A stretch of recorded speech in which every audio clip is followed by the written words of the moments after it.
Bonjour à tous, heureux de vous retrouver sur ce webinaire consacré à l'immobilier. J'ai des invités, vous allez voir, c'est du top niveau aujourd'hui.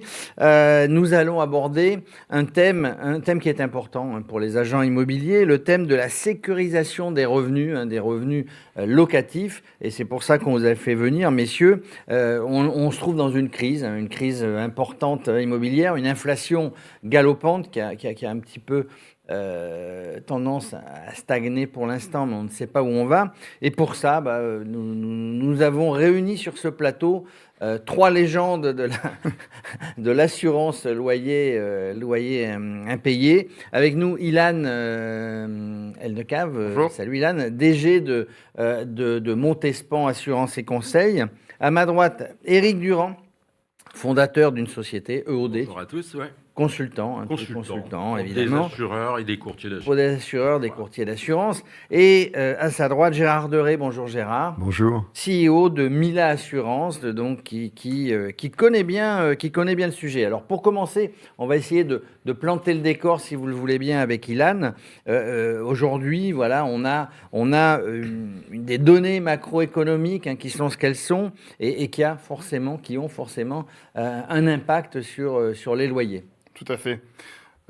Merci, Jérôme, de donner la parole. Et merci également à Gérard et à Eric d'avoir accepté l'invitation.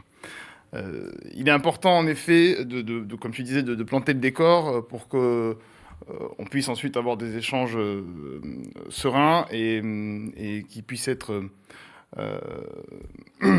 donc illustrés par les éléments qu'on va donner. Et, premier élément, c'est le revenu médian des Français. Le revenu médian qui tend à augmenter, heureusement, mais moins vite que l'inflation. On va y revenir tout à l'heure. C'est ça le problème, finalement. Oui, le revenu médian, aujourd'hui, il est de 23 160 €. Mais ce revenu médian, donc revenu médian, définition, c'est le revenu tel que 50% des Français perçoit un revenu qui est inférieur à ce montant, 50% des Français perçoit un revenu qui est supérieur. Dans ce revenu médian, il y a des disparités assez fortes. Alors, c'est un peu plus précis qu'une moyenne, un revenu médian, mais il y a néanmoins des disparités fortes. Et notamment, on se rend compte que sur les familles seules, les familles monoparentales, on a par exemple un revenu médian qui est seulement de 16 710 €. Alors, c'est par mois, hein, c'est pas par jour. Hein. Comment ? C'est par mois, C'est ce par revenu an. médian. Par an. Par an. Par mois, ce serait sympa. Oui, je voulais dire par an. Donc, sur ce revenu médian, et notamment dans certaines régions, plus ou moins riches, où il y a plus ou moins d'emplois, donc il a tendance à être plus élevé que ce qu'on trouve dans différentes régions. Alors, il y a des disparités assez fortes qui vont pouvoir nous permettre de comprendre tout ce qu'on va aborder ensuite. On a également le taux de pauvreté qui augmente. Le dernier chiffre connu et consolidé de l'INSEE date de 2021, avec un taux de pauvreté qui a augmenté entre 2020 et 2021 de 0,9 points, pour s'établir à 14,5%. Et puis, depuis ces chiffres de 2021, il y a l'inflation.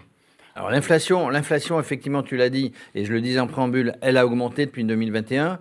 On dit, ou les économistes disent, vous me confirmerez ou pas, qu'elle est en train de se stabiliser. En tout cas, on ne sait pas où on va trop, mais pour l'instant, elle se stabilise. Donc il y a une grande différence entre le revenu médian et l'inflation. Alors il y a l'inflation qui se poursuit depuis le chiffre de taux de pauvreté que j'ai donné en 2021. L'inflation qui, en 2023, est à 4,9%, après avoir une année 2022 à plus de 5%. En effet, les projections de la Banque de France donnent une inflation qui tendrait à être en reflux sur 2024 à 2,5%, mais ça reste une inflation soutenue par rapport à ce qu'on a connu au début des années 2010. Et puis surtout, ça reste des chiffres, alors que la réalité du terrain, on voit bien que... Alors,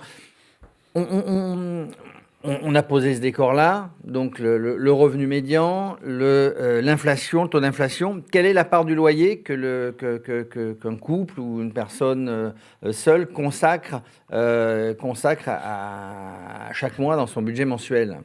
Cette part du loyer tend à augmenter depuis entre 2018 et 2021. Normalement, on a un petit slide, voilà. Elle était de 32,5% en 2018 et pour atterrir à 34,8% en 2021, une nouvelle fois sur les dernières données consolidées. En 2022, il y a eu le plafonnement de l'indice IRL à 3,5 qui a fait que cette part du loyer s'est ensuite un petit peu stabilisée dans les budgets, mais elle est importante. Et là encore, il y a un point à souligner, c'est que ça, c'est une moyenne, mais qu'on a des disparités fortes en fonction de l'endroit où on se situe. À Paris, c'est 35,5%, et également de la typologie des foyers. Pour une personne seule, en moyenne, le loyer représente 39% de son budget, ce qui est très important. Et là, on parle Oui, Gérard. on parle effectivement là du poids du loyer dans le budget des Français. On ne parle pas du poids du logement. Donc on peut rajouter à ça entre 15 et 25% pour voir le poids du logement dans le pouvoir d'achat des Français. Donc, oui, parce que c'est complètement central. Je vois ce que tu veux dire, c'est que viennent se rajouter au montant du loyer l'énergie, toutes les factures, etc. Un tas de choses qui viennent se rajouter. Alors, juste pour encore finir de planter ce décor, c'est que, et on va parler effectivement de comment se prémunir de tout ça quand on est agent immobilier, quand on est conseil vis-à-vis de ses bailleurs. On a un taux de relance des loyers qui est en train de grimper, hein, fatalement.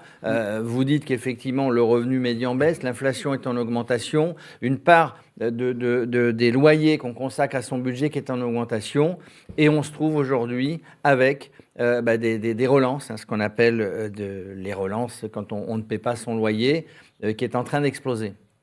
Tout à fait. Et ça, c'est la conséquence de ce qu'on vient de dire en introduction. C'est qu'on a des relances. Alors sur le graphe là, que vous pouvez voir à l'écran, ce sont les relances à J+1 qui ne sont pas véritablement ce qu'on abordera tout à l'heure, des sinistres, mais qui sont malgré tout des incidents de paiement, en tout cas des retards de paiement. On peut parler d'une explosion. Mais c'est un signe. C'est un signe, je pense qu'il faut quand même prendre en considération. On peut parler d'une explosion. Là, on a le distinguo, que ce soit en Ile-de-France, on a fait le distinguo avec les 10 grandes villes de province ou sur l'ensemble du territoire. De toute façon, ça va de quintupler à tripler sur les relances à J+1. Plus inquiétant sur les relances à J+30, qui là, pour le coup, on est techniquement dans du sinistre.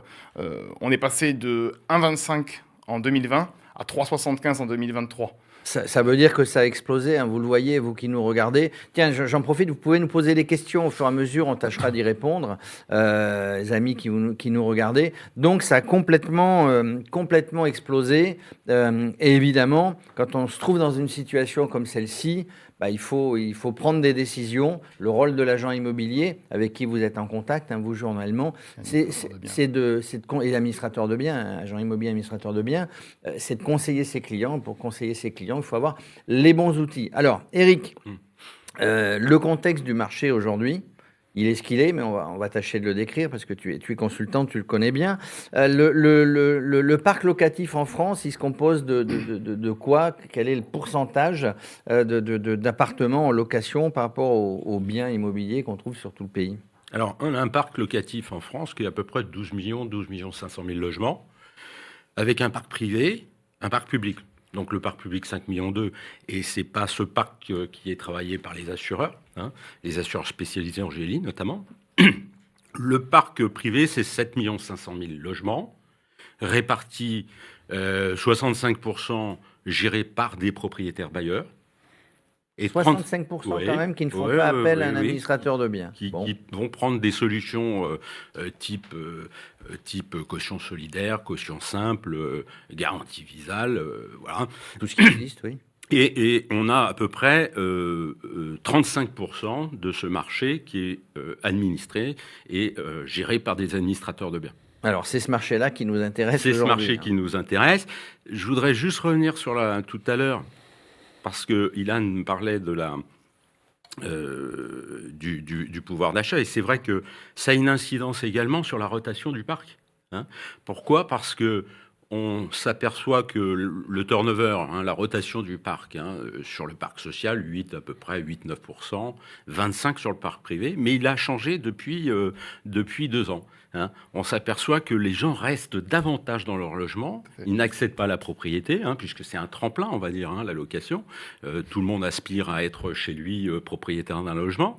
En tous les cas, c'est la volonté des Français. Hein, oui. 57% des Français sont aujourd'hui propriétaires. Le mot immobilier est un des mots le plus recherché, le plus tapé sur Internet. Donc tout le monde veut effectivement être propriétaire ou d'un bien pour se loger ou pour le... On a sorti un chiffre sur le sujet, nous, il n'y a pas longtemps. La durée moyenne d'un bail est passée de 30 à 37 mois. Ce qui est gigantesque. Ça fait 20%, plus de 20% d'augmentation. Les gens restent chez eux, en fait. Pas forcément parce qu'ils y sont bien, mais parce qu'ils n'ont pas forcément la possibilité d'en changer. Parce que c'est plus difficile d'acquérir une pièce en plus ou d'aller chercher un appartement plus grand avec un loyer plus élevé. Et ça, on le remarque, alors sur le parc public, qui n'est pas notre terrain de jeu, si je puis dire, on le voit bien, puisque les gens regardent un petit peu le prix des logements dans le parc privé et se maintiennent dans leur logement du parc social. En fait, en termes de revenus, tiens, ça c'est une question qui venait. Il y aurait, il y a un parc public, puisque là on parle du privé, mais public. En fait, avec les salaires d'aujourd'hui, les salaires qui ont baissé l'inflation, il y a près de 70% de la population ou des gens qui veulent se loger en locataire qui pourraient avoir droit. Exactement. Qui pourraient avoir droit à ces... De par leurs ressources, ils pourraient avoir accès au parc social, finalement. Au parc social, ouais. Donc ça, c'est important. Alors, je reviens au parc public. Quand je suis propriétaire, et ça a une incidence après, on verra, parce que quand on commence à perdre des loyers, ce que le locataire ne paye pas, c'est qu'on n'achète pas forcément content un logement destiné à la location. Donc, quelles sont les modalités aujourd'hui de financement de quelqu'un qui achète pour louer derrière ? Vous avez une idée, vous ? On a à peu près, je crois, plus de 30% d'encours de gens qui ont acheté leur bien à crédit. Oui, exactement. Voilà, on le voit, à date, sur l'ensemble des bailleurs, il y a 30%, enfin 31% précisément de ces bailleurs qui ont un crédit en cours et 57% qui ont un recours au crédit pour financer un investissement immobilier. Donc là, ces chiffres illustrent le point sur lequel on veut venir est de démythifier un petit peu le bailleur qui est milliardaire, qui est un rentier et qui, si son locataire venait à faire défaut, de toute façon, c'est pas problème puisque il a de l'argent. Non. Et il y a beaucoup de bailleurs qui ont des crédits en face et qui ont besoin de leur revenu locatif pour payer ces crédits. Oui, parce que quand on achète comme ça, ça s'appelle de l'investissement locatif. Les administrateurs de biens qui nous regardent le savent bien. C'est un investissement locatif qu'on met en place en général, qui va être payé, peut-être le crédit va être payé par le loyer, d'où l'assurance en finale si problème. Et on met ça un petit peu en place pour payer sa retraite, pour avoir des revenus locatifs. On ne va pas revenir sur la réforme des retraites et le reste, mais des revenus locatifs qui sont un bon complément de sa retraite. Donc, il faut vraiment assurer tout ça. Il faut les sécuriser, oui, parce que il peut y avoir un crédit en face où le crédit peut être payé parce qu'on est à la retraite, mais de fait, les revenus locatifs peuvent venir compléter une retraite, parfois une petite retraite. À ce sujet, j'ai une anecdote, mais je pense qu'on a déjà tous eu. C'était dans de précédentes fonctions. Pas chez Montespan et pas en travaillant avec Mila, la cliente d'une cliente en l'espèce, qui avait eu un problème de déchéance de garantie, on y reviendra tout à l'heure, et qui appelait en larmes parce qu'elle avait quasiment les huissiers sur le dos, parce qu'elle ne pouvait pas plus payer son crédit. Je m'en souviens très bien, parce que ça faisait, je crois son locataire était en impayé depuis un an et demi, il n'arrivait pas à le sortir. On pourra évoquer peut-être ce point tout à l'heure aussi. Et elle avait... De fait, elle avait souscrit une GLI, mais avec une déchéance de garantie, on y reviendra tout à l'heure. C'est pas chez nous, je vous le dis tout de suite. C'est clairement pas mis là. Et vous, on est sécurisé, pas de problème. C'est plus que sécurisé, on en parlera tout à l'heure. Mais vous savez, Ilan, c'est intéressant ton point, parce que moi, je me demande aujourd'hui, je me demande pourquoi l'assurance loyer impayé n'est pas prise juste par tout le monde. Peut-être qu'il y a un bout d'historique douloureux sur ce produit qui a fait un peu de dégâts jusqu'à il y a quelques années, qui a contribué au fait que vous avez encore d'autres dispositifs comme la caution qui sont privilégiés par les professionnels ou même les particuliers. Alors qu'on sait que ça coûte franchement pas grand-chose. Regardez, on ne s'interroge pas de savoir pourquoi un prêt est assuré par une assurance emprunteur si vous arrive un pépin ou quelque chose ou un souci dans la vie. Mais on n'est pas surpris que l'assurance loyer impayé ne soit pas obligatoire de la même façon. Parce que l'assurance emprunteur est obligatoire, elle est imposée par les banques et elle est obligatoire. Si vous arrive un pépin, pourquoi un pépin qui arriverait à la personne qui vous paye le loyer ne serait pas aussi obligatoire. On peut se poser cette question-là. Alors, réellement. on peut se poser la question. D'ailleurs, il y a un député, hein, le député Nogal, député de Toulouse, qui n'est plus député maintenant, qui avait mené, enfin, je ne sais pas si on peut appeler ça une commission de réflexion, comme on en connaît beaucoup en France. Et dans son rapport, dans le rapport du député Nogal, qu'il faudra inviter d'ailleurs un jour, il nous dira comment il a mené tout ça, même s'il est plus député, il préconisait de rendre obligatoire, parce qu'aujourd'hui on voit souvent, et c'est bien malheureux, à la télé, dans les journaux, on voit partout dans les médias, un propriétaire qui pleure, et Ilan nous disait, et pleure à juste raison parce qu'il est en train de se faire saisir sa maison, parce que le locataire n'a pas payé, etc. Ça serait simple, surtout que, mais on va y venir dans notre réunion, que ça ne coûte pas excessivement cher pour le bailleur, qui s'adresse à un administrateur de biens. Alors, une fois qu'on a posé tout ça, on va regarder quelles sont les solutions qui existent. Hein. Vous en proposez, vous, chez Montespan, avec Mila. Eric connaît parfaitement bien le sujet. Alors, justement, qu'est-ce qu'on trouve aujourd'hui ? Un administrateur de biens, un bailleur, qu'est-ce qu'il a à sa disposition aujourd'hui comme outil pour éviter ce problème de loyer impayé? Alors, on n'évite pas le loyer impayé, mais pour compenser ce loyer qui n'est pas payé. Quelles sont les solutions qui existent? Qui c'est qui veut prendre la parole? Eric. Ce qu'on peut dire, c'est qu'aujourd'hui, vous avez 65% des bailleurs qui se garantissent ou bien par une caution, donc caution simple ou caution solidaire, GLI et dispositif Visal. D'accord ? Alors Visal, juste explique un petit peu ce que c'est peut-être. Alors Visal, c'est un dispositif distribué par Action Logement. Qui était mis en place par l'État, on va dire. C'est du paritarisme, c'est pas trop l'État, c'est à la fois les syndicats de salariés et patronaux. Hein. Ce sont les produits d'Action Logement. Rappelez-vous, il y a eu le Locapass qui faisait partie des produits distribués par Action Logement pour les ménages. Solution qui apporte une garantie de loyer impayé pendant 36 mensualités, avec un loyer maximum, une solvabilité des locataires qui ne doit pas excéder 50%, et qui va couvrir, je dirais, majoritairement des jeunes, entre 18 et 30 ans, avec généralement des gens qui sont en CDD ou en CDI période d'essai. Donc eux, ces gens-là rentrent en plein, on va dire, dans le dispositif Visal. D'accord. Aujourd'hui, dispositif Visal, c'est 3%. 3%. La caution solidaire, c'est... on l'avait c'est 47% des 65% de gens qui prennent un dispositif pour se garantir. D'accord. Alors, la caution solidaire, encore une fois... C'est papa, maman, tonton, grand-mère qui vient... Avec tous les risques que cela comporte. Hein, c'est pas une garantie financière. Hein, la caution solidaire... Enfin, la personne qui se porte caution peut aussi avoir des soucis passagers. Oui. Donc, ça n'est pas une garantie, contrairement à une solution d'assurance. Hein. Oui. Là, on est en train de donner toutes les solutions et en même temps, on dit ce qui est bien, on dit ce qui n'est pas bien. Donc, une caution solidaire, oui. C'est à un instant T, on regarde les revenus. Caution solidaire, ça veut dire ce que ça veut dire. On regarde les revenus de la caution solidaire multipliés par 3, enfin 33% des revenus, etc. Sauf qu'effectivement, tu as raison. Accident de la vie, la caution solidaire, tu la retrouves pas.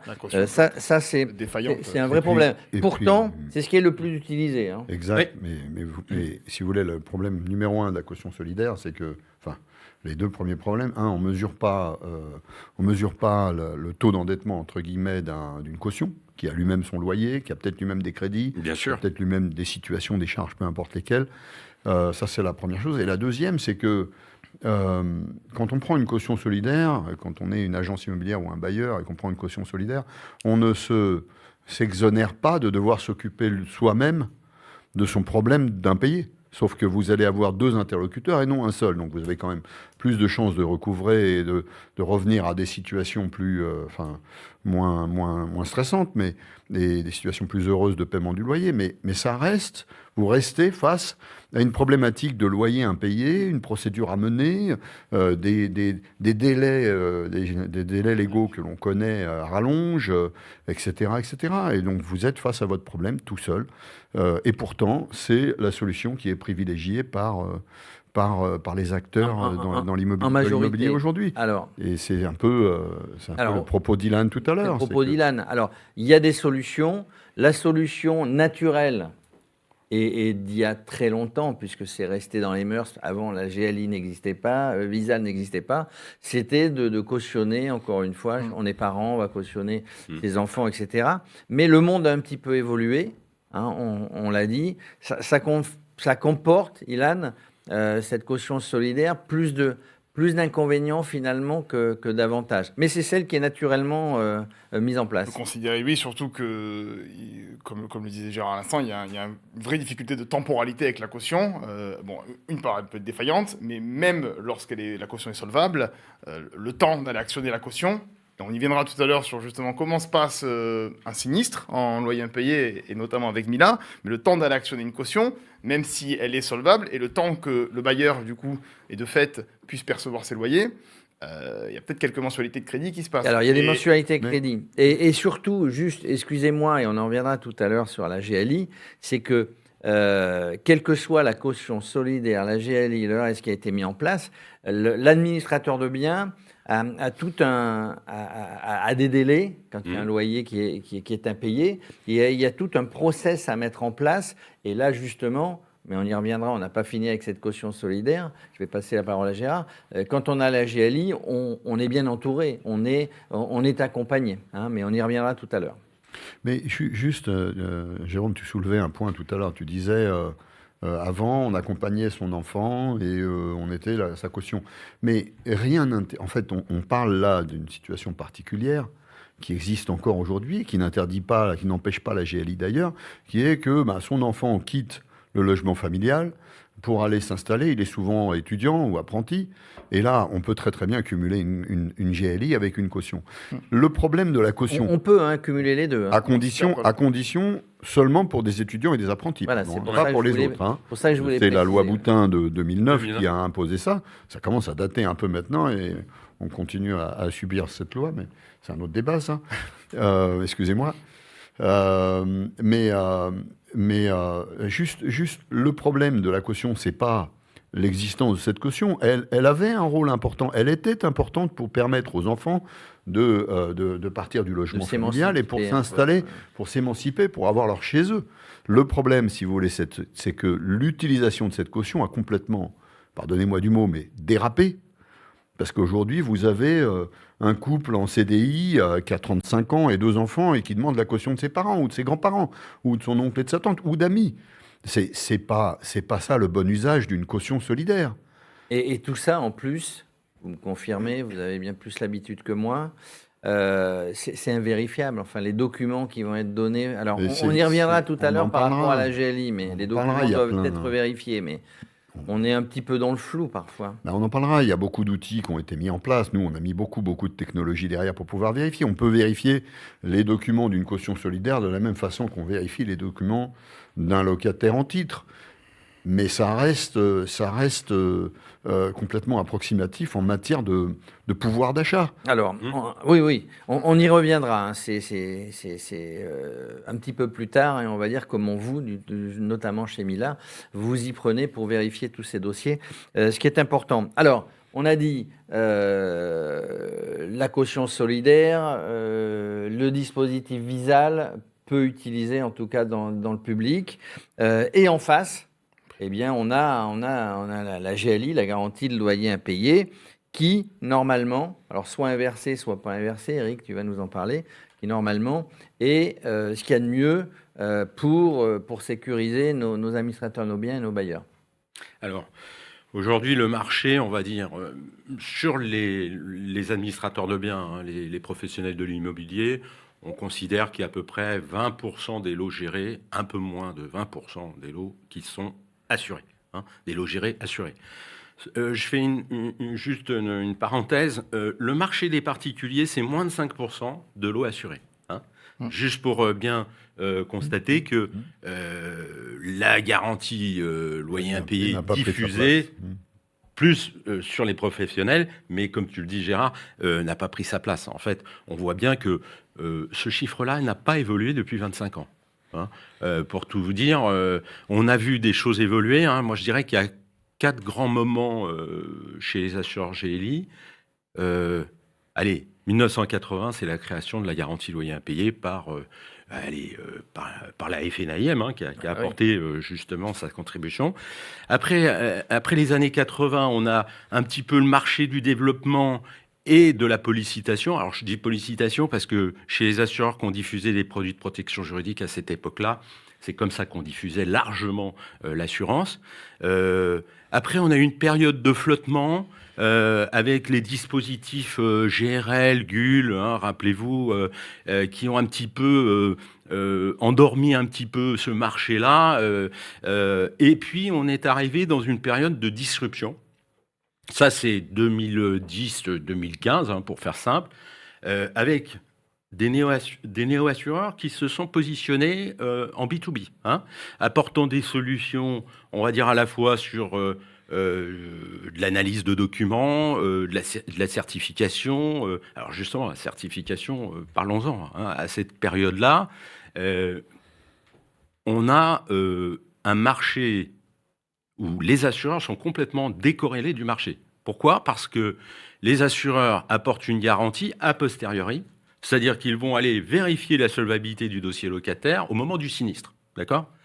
Donc, c'est pas vraiment, à cette époque-là, c'est pas vraiment dans les attentes des clients. Pourquoi ? Parce que vérifier la solvabilité au moment du sinistre, faible marché de cette assurance loyer impayé diffusée assez faiblement. La transposition entre les dispositifs type GRL, type Visal, après ensuite, où on voit qu'il aurait fallu peut-être, c'est de travailler avec les outils existants et peut-être être dans la complémentarité. Et puis on a la dernière période, on va dire maintenant, c'est le figital, où on est à la fois dans, je dirais, l'expertise dans des solutions qui viennent un petit peu en supplément dans la vérification, dans l'étude des dossiers non plus, mais plus sur la partie reste à vivre.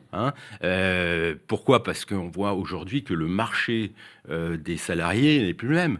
Aujourd'hui, un CDI, c'est plus un contrat de confiance. C'est pas en voie de devenir, le CDI. Et donc, aujourd'hui, on est dans cette période de figital où, à la fois, les assureurs vont construire des briques un petit peu pour refaire le parcours client, redéfinir, on va dire, le parcours client, pour apporter de la fluidité, de la simplification sur la gestion, naturellement, pour les administrateurs de biens, et puis aussi, on va dire...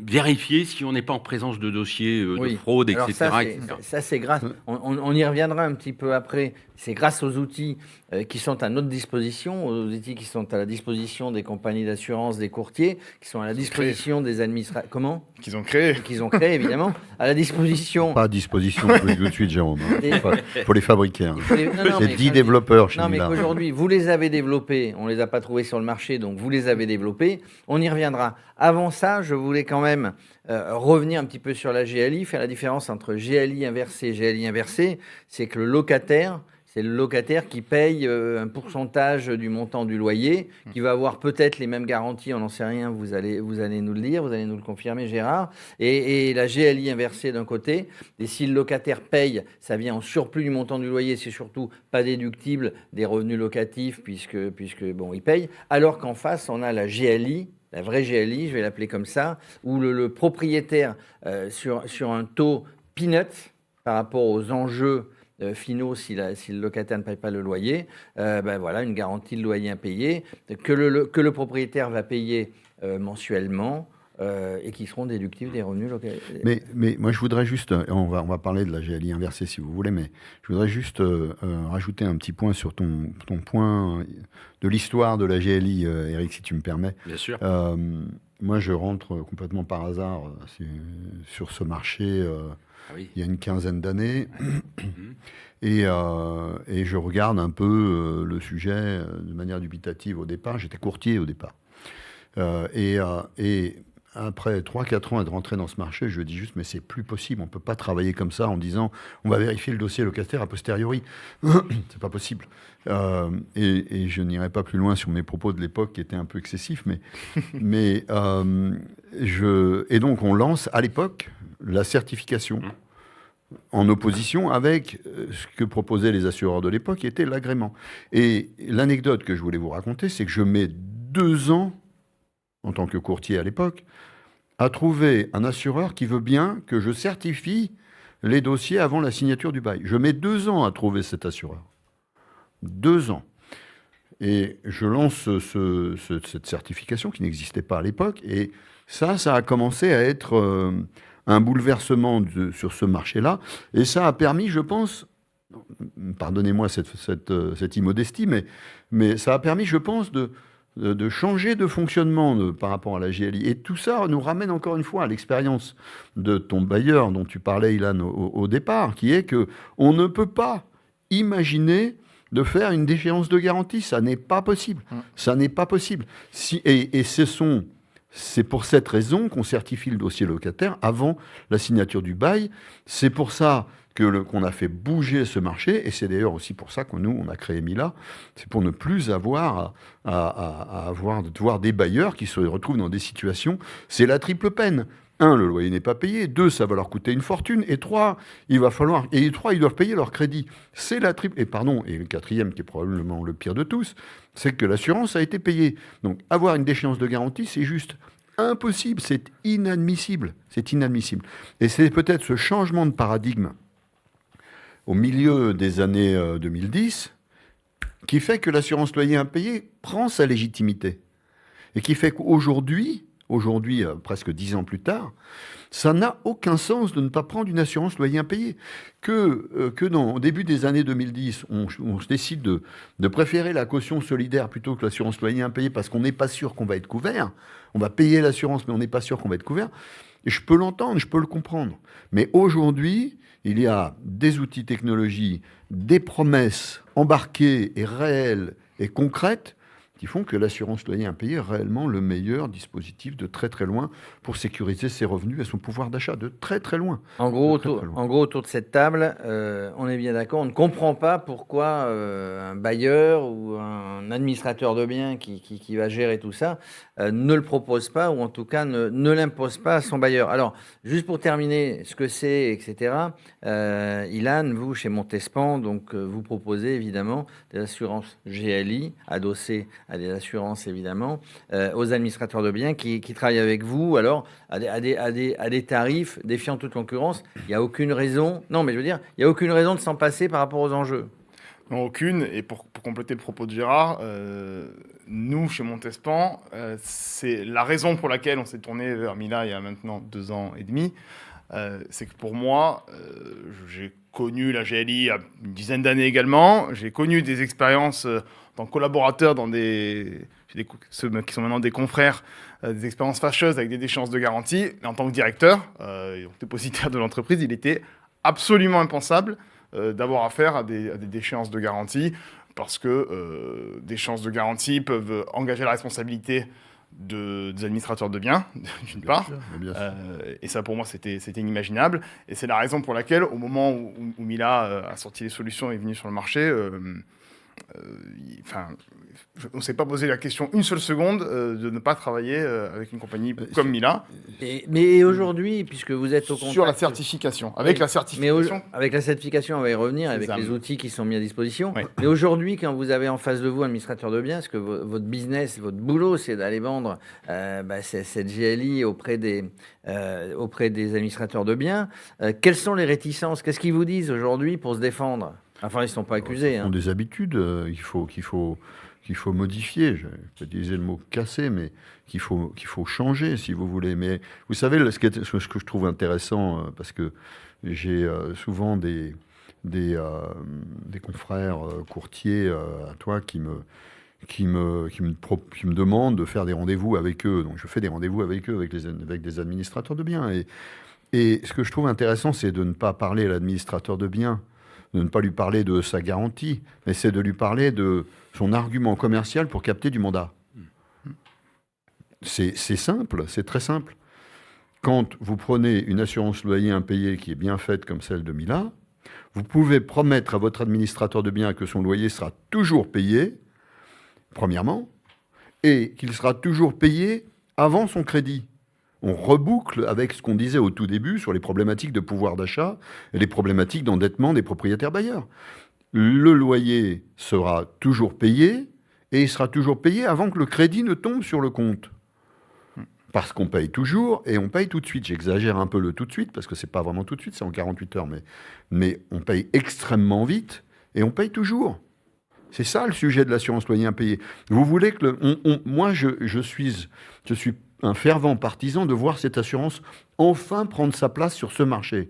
Quand vous réfléchissez et que vous dites qu'il y a 20% du marché qui est équipé, ça n'a aucun sens. Ça coûte pas cher, ça règle un problème gigantesque du propriétaire bailleur, et on est sur quelque chose en plus de très aigu en ce moment avec l'inflation et le reste. Comment c'est possible qu'aujourd'hui, on n'ait encore que 20% des bailleurs qui sont équipés avec du loyer impayé? C'est incompréhensible. C'est anormal.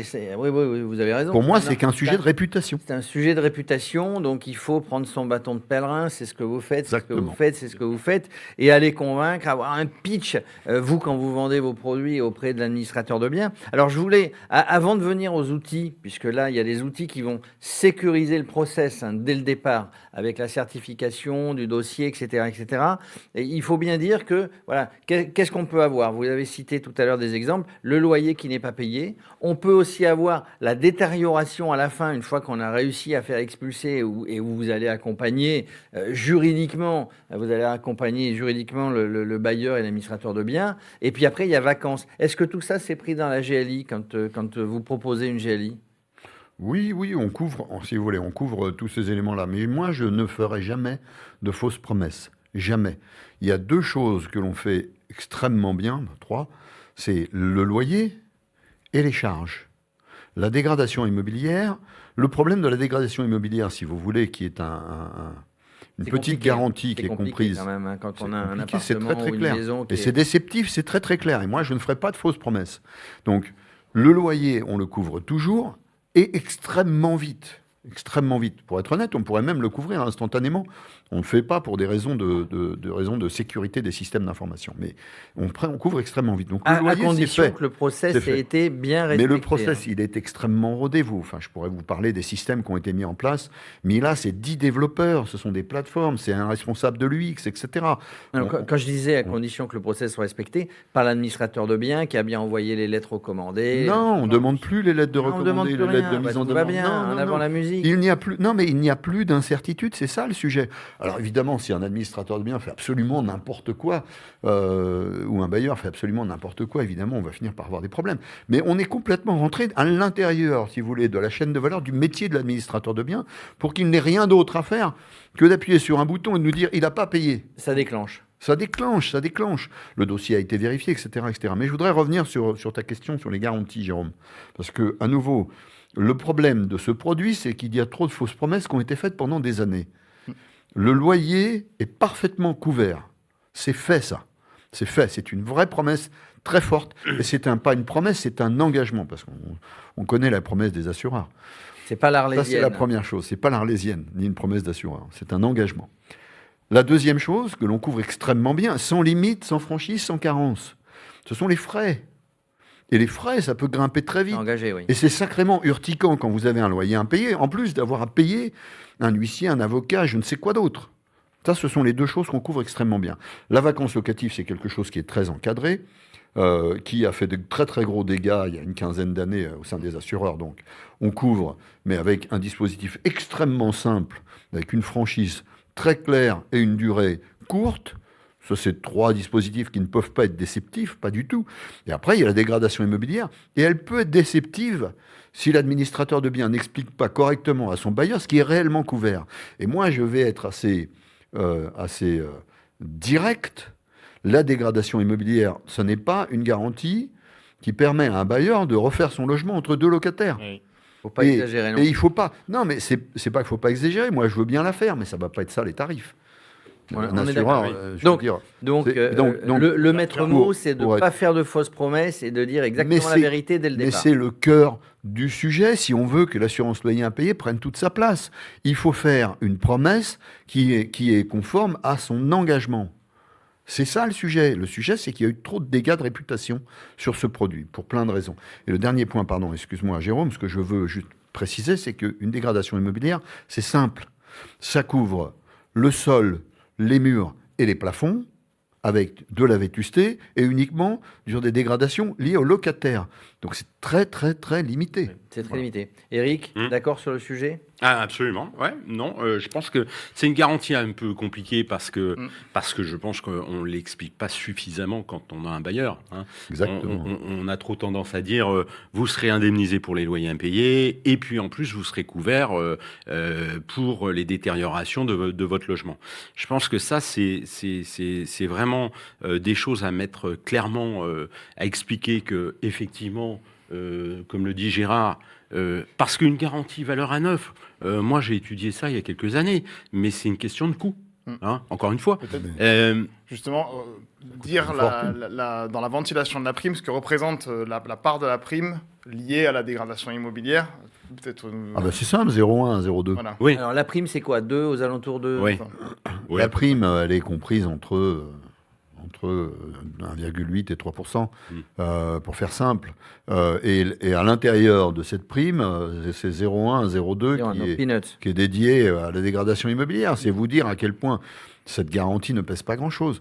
Si on devait refaire le logement entre deux locataires, ça coûterait infiniment plus cher. Alors on peut, Je vais si pas on chiffrer prend parce une que je peux pas assurance faire aujourd'hui. supplémentaire, évidemment, qui a une tarification en conséquence de Mais on de ce qu'on fait- voudrait demander après, évidemment. on le fait, mais c'est pas le cas, c'est pas ce qu'on trouve dans la GLI. Juste, je veux préciser, le loyer moyen en France aux environs de 700 €, un peu plus, un moins petit de peu 800. plus, et la prime moyenne, donc la GLI moyenne, c'est aux alentours de 20 €, c'est ça? 1 € par mois, oui. Alors, Mais on fait des tests sur la dégradation immobilière. On essaye d'étendre ça à du mobilier, on essaye d'étendre ça à de l'électroménager, on essaye de réduire ou d'éliminer la vétusté. On fait des tests en ce moment, nous. Mais ça ne refera jamais un logement entre deux. Ça refera, évidemment, ne comptez pas sur les assurances pour refaire à neuf votre logement avant de le relouer. Avant d'aller plus loin dans les outils, je rappelle que vous êtes nombreux à nous suivre, vous pouvez poser des questions. Il y a justement une question avant de passer aux outils qui va nous faciliter la tâche, évidemment, qui va faciliter la tâche des administrateurs de biens. Il y a une question qui a posé, on n'a peut-être pas été assez précis quand on a parlé de Visal. Quelle est la différence entre Visal et la GLI? Alors, Ouais, Visal, c'est 36 mois d'indemnisation, d'accord? Généralement, les contrats GLI ce sont sur des durées illimitées. Hein. Et enfin, sur la partie détérioration immobilière, puisqu'on en parlait à l'instant, ça couvre 2 mois de loyer. Voilà. Hein. Voilà ce que couvre le dispositif Visal. D'accord. Donc on a quand même... Dans une garantie loyer impayé, n'oublie pas, Jérôme, il y a la protection juridique qui vient aussi en plus. Hein, on a parlé des garanties de vacances, etc. Voilà. C'est un contrat un peu plus ouvert, on va dire. Un peu plus ouvert, un peu plus puis, sophistiqué, un peu plus complet. Un peu plus sophistiqué. C'est surtout le public auquel s'adresse Visal qui n'est. Oui, tout le monde n'y a pas... Enfin, Tout le monde n'a très loin n'y a d'avoir pas le accès droit. à Visal. Loin d'avoir accès, ouais. Et le loyer maximum qui peut être couvert par Visal est de 1 300 € en loyer impayé assurantiel. On est bien au-delà, 3 000, parfois 4 000. C'est pas le même public. C'est pas le même public. Moi, j'espère qu'on a répondu à la question. Moi, je voudrais rajouter deux points importants. Bon, c'est gratuit. C'est gratuit. Je ne m'étendrai pas sur ce sujet-là. Et le deuxième point, qui est à mon sens le plus important sur le sujet Visal, c'est que, comme Eric le mentionnait, ça couvre pendant une certaine durée. En l'occurrence, c'est 36 itérations, pas 36 mois. Donc ça veut dire que si vous demandez à Visal de vous rembourser un demi-mois de loyer parce qu'il y a des APL ou parce que le locataire paye un bout, ça fait 1. Et si vous demandez le mois prochain de rembourser encore un petit bout, ça fait 2, etc. Donc c'est pas 36 mois, c'est 36 itérations. Et je veux juste rappeler que Visal, c'est un dispositif qui est lancé, qui est géré, organisé par Action Logement, dont l'objectif numéro 1, c'est l'accès et le maintien dans le logement. Donc qu'est-ce que vous faites au bout de 36 itérations ? C'est ça le sujet. Et un bailleur qui a un locataire qui n'a pas payé son loyer depuis longtemps dans le logement se retrouve dans le même problème quelques mois ou quelques années. Bon, j'exagère, pas quelques mois, mais quelques années plus tard. C'est douloureux, ça. Donc, c'est pas dans la même situation. C'est pas la solution. Et il n'est pas assurable, si vous voulez. Quand vous avez un locataire qui ne paye plus son loyer, on ne peut pas prendre d'assurance, vous voyez. Donc, mais moi, j'ai eu des discussions avancées, enfin pas avancées, mais des discussions nombreuses avec les personnes qui s'occupent du dispositif Visale, et je ne comprends pas pourquoi on ne peut pas cumuler les garanties. Et ça, on revient sur le sujet de la loi Boutin, qui nous fait encore du mal plus tard. Christine Boutin, ministre du logement. Très longtemps du logement. Donc ce dispositif existe effectivement depuis longtemps. Tiens, on vient, puisque pour proposer quelque chose de sécurisant, pour proposer quelque chose de fiable, il faut travailler avec des outils fiables. Donc vous, Montespan, vous travaillez avec ces outils.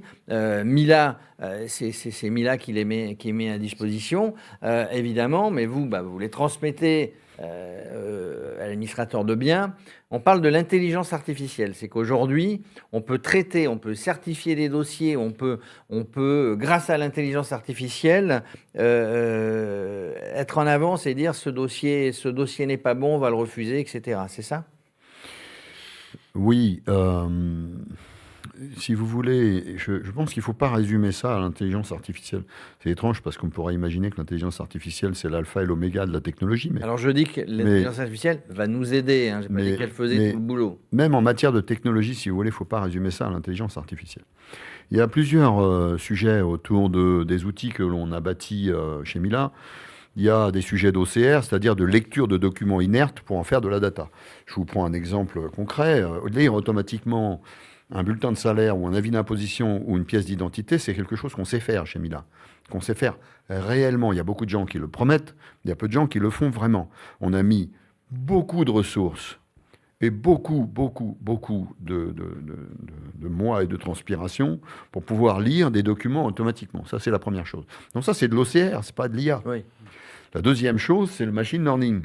Il a fallu enseigner à une machine, un ordinateur, tiens, dans cette case-là, en bas à droite, c'est le net à payer. C'est ce chiffre-là que tu me prends, pas celui du dessus. Donc ça va le chercher automatiquement, on gagne du temps. Donc c'est ça de l'IA. De l'IA, c'est d'apprendre à une machine à raisonner selon un algorithme et à améliorer cet algorithme avec la data qui rentre. Ça, c'est la deuxième chose. Et la troisième chose, c'est la data que l'on collecte. Ce sont ces trois éléments-là. Et enfin, les algorithmes que l'on a dessinés, nous, en interne, c'est-à-dire les règles de calcul, les règles de vérification, ce sont ces quatre éléments technologiques qui font que l'on parle d'intelligence artificielle globalement. Mais les sous-jacents de tous ces sujets, ce sont ces quatre points-là.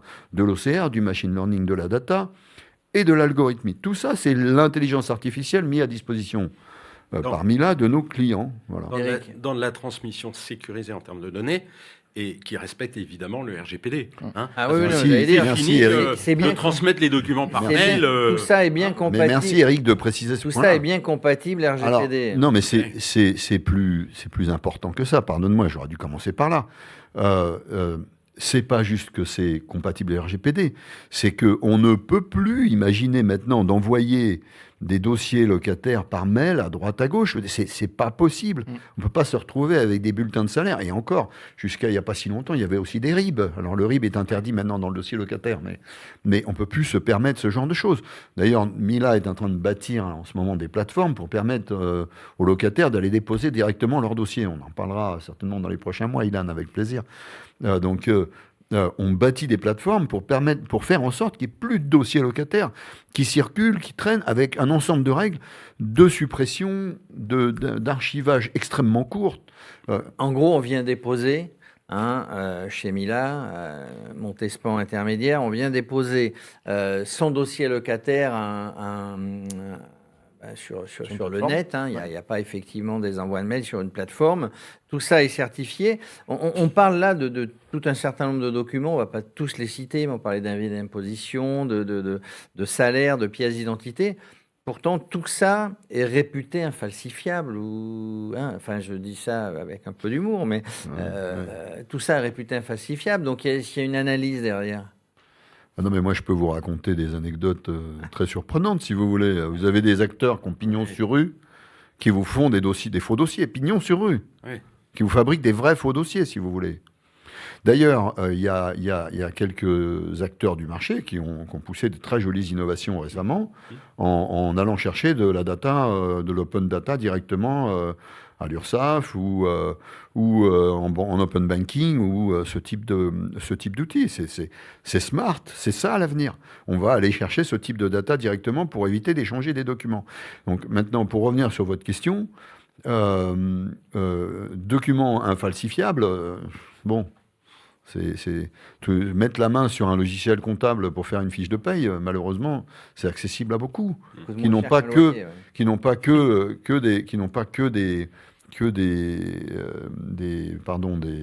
des objectifs avouables. Oui, mais on est d'accord, mais justement, quand on va aller acheter un logiciel, etc., bon, il faut savoir s'en servir. Donc, il y a une vraie détection dans vos outils. On sait très bien que le bulletin de salaire est faux. Absolument, Et oui. on vient le mettre en superposition Oui. avec l'avis d'imposition. Oui. On voit très bien qu'il y a gruge.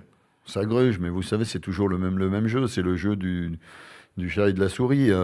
Plus on comprend les modèles qui sont falsifiés, plus ils fabriquent des nouveaux modèles que l'on doit découvrir et comprendre qu'il est falsifié. Ah oui, il faut toujours avoir un coup d'avance. On parle de 20% à peu près de triche. Ouais.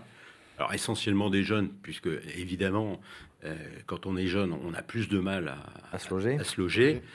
Et quand même, disons les choses, c'est que oui, ok, on va pas leur dire que c'est bien ce qu'ils font, mais faut quand même se dire que ces jeunes qui arrivent à se loger, globalement, pour ceux qui ont fait un petit peu cette impasse-là, généralement, regardez bien dans vos sinistres, ils sont pas en impayés.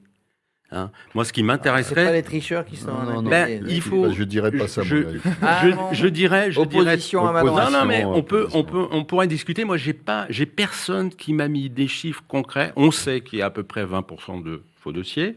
En revanche, je parle des gens une fois qu'ils sont installés. Moi, je me mets à la place du jeune qui a galéré pour trouver un logement. Bon, ce qu'il a fait, je pense qu'il paiera son loyer. Voilà. Alors, je ne vais pas dire ça pour tout le monde. Mais, alors moi, je vais te donner un chiffre, si tu me permets. Oui. C'est intéressant. Je vais te donner un vrai chiffre sorti de notre base sinistre. Effectivement, le nombre de faux dossiers est relativement faible. C'est 20%, effectivement. On tourne entre 18 et 25% de faux dossiers. En revanche, ça constitue une part très importante des sinistres précoces et donc des sinistres graves. Et donc, ces 20% de faux dossiers, alors on en détecte beaucoup. Donc, ça fait que nous, dans notre base, on doit en avoir, je dirais, 5%.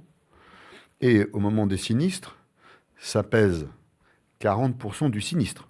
Pas de la fréquence. Oui. Pas de la fréquence. Oui. Du poids des sinistres. Parce que quand on a un faux dossier qui est en sinistre, c'est un sinistre grave. Quand on a un vrai dossier qui est en sinistre, c'est rarement un sinistre grave. Les gens n'ont pas envie d'avoir ni des problèmes, ni des huissiers, ni quoi que ce soit, ni perdre leur logement. Surtout en ce moment, avec les changements sociétaux qu'on vit, le logement est devenu complètement central dans la vie des gens. Donc, personne n'a envie de perdre son logement. Donc, c'est quoi un impayé ? Pardonnez-moi, je décale un tout petit peu le point, mais c'est quoi un impayé de loyer ? Un impayé de loyer, c'est soit, dans la grande majeure partie des cas, quelqu'un qui a eu un souci, soit de santé, soit de famille, soit d'emploi. Un accident de la vie. Un accident de la vie. Exactement. Voilà. Et là, on parle de 90% des cas.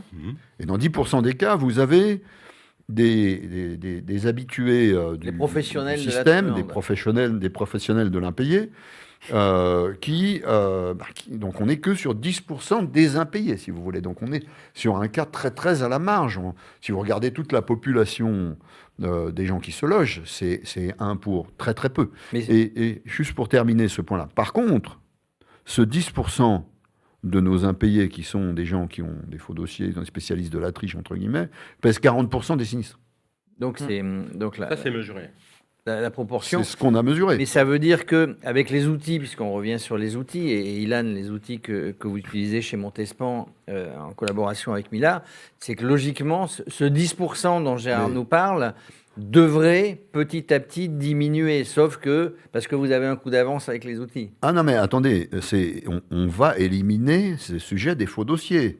On est sur des systèmes qu'on est en train de développer chez nous on va éliminer ces faux Alors, dossiers. on va les éliminer à condition. Mila va les éliminer, les Mila, autres peut-être pas. Donc, Mila va permettre d'identifier, j'espère, dans les 12 à 18 prochains mois, Mila va permettre d'identifier absolument tous les faux dossiers à l'entrée. C'est ça notre objectif central pour bâtir une GLI qui soit propre, qui soit rentable, qui soit efficace pour le client final. alors ça, Ilan, puisque vous êtes intermédiaire et c'est vous qui placez les produits auprès des administrateurs de biens, c'est un argument infaillible quand vous devez aller placer une GLI chez vos administrateurs de biens. C'est un argument massu et qui fait écho à celui que Gérard donnait tout à l'heure. On se posait la question de pourquoi que 20% de taux d'équipement, globalement, à cause très certainement d'une mauvaise presse qu'a eu la garantie de loyer impayé, des déchéances de garantie. Des chances de garantie également liées à des faux dossiers. Donc c'est un argument de plus qui doit nous permettre, nous, de convaincre les administrateurs de biens et de leur donner les arguments pour qu'eux-mêmes convaincre les bailleurs. Parce qu'on est quand même, il faut bien avoir à l'esprit. Oui. Vous êtes sur quatre. un système de double intermédiation. Oui, on est d'accord. Aussi.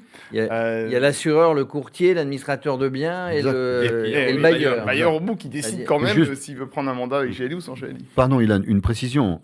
Un faux dossier, on couvre. Nous, on couvre tout.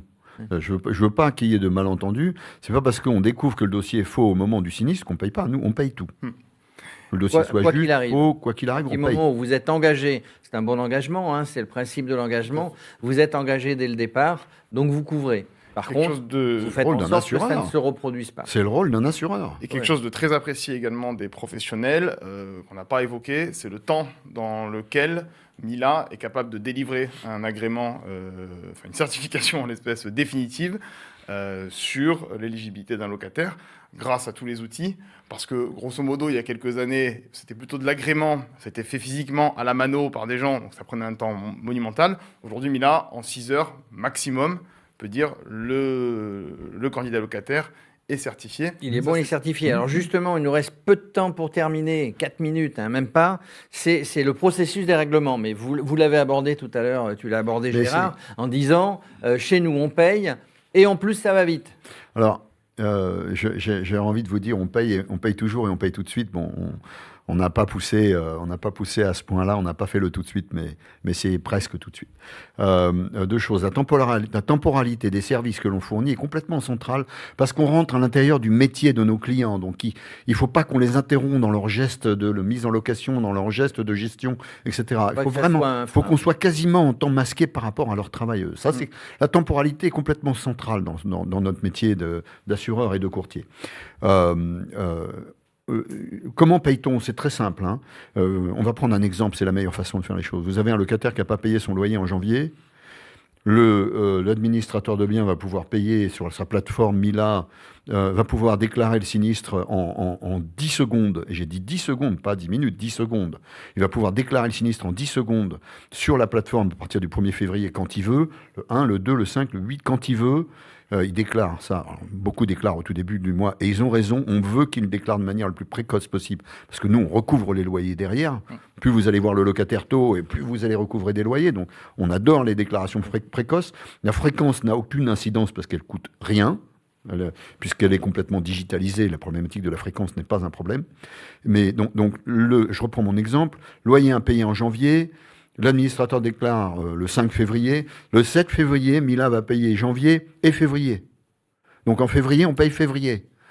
Le locataire continue à ne pas payer. Le 2 mars, l'administrateur nous dépose son décompte locatif. Le 4 mars, on a payé mars. Et ça, c'est le centre de la promesse. Pourquoi c'est le centre de la promesse? Parce que l'administrateur de biens peut, lui, à son tour, promettre à son bailleur qu'avant que le crédit ne tombe sur son compte, il recevra le loyer, toujours. Donc ça, c'est la promesse et ce qui permet effectivement de l'engagement. De bien vendre. Historiquement, les indemnités étaient versées plutôt de trimestre. Oui, il y avait toujours, et puis il y avait une carence de mois. Et juste pour terminer, vous accompagnez juridiquement l'administrateur de biens, le courtier qui va faire. Aujourd'hui, et pour terminer, messieurs, je me demande pourquoi on ne fait pas appel. Alors, elle n'est pas obligatoire, on a bien compris.